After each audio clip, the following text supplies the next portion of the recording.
In today's video, I'm going to teach you how to paste a web page link into Miro and turn it into a live web preview.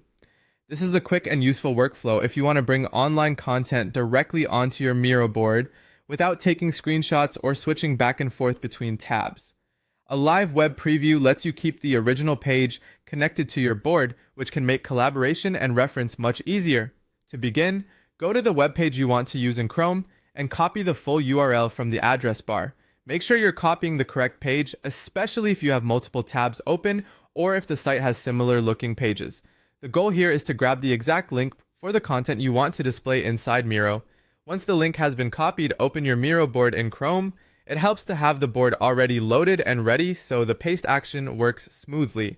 If you're working on a larger board, you may also want to click into an open area first so you know exactly where the preview will appear.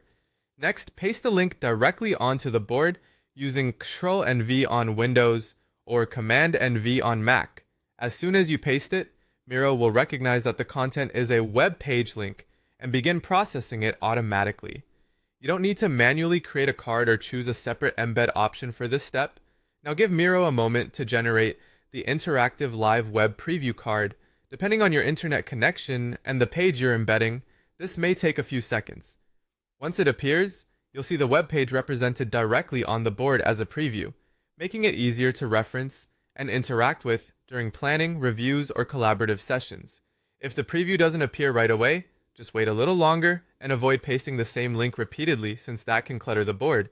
In most cases, Miro will finish generating the card on its own, and that's it. By simply copying the web page URL, opening your Miro board, pasting the link, and waiting for the live preview to load, you can quickly bring web content into your workspace in a much more visual and interactive way.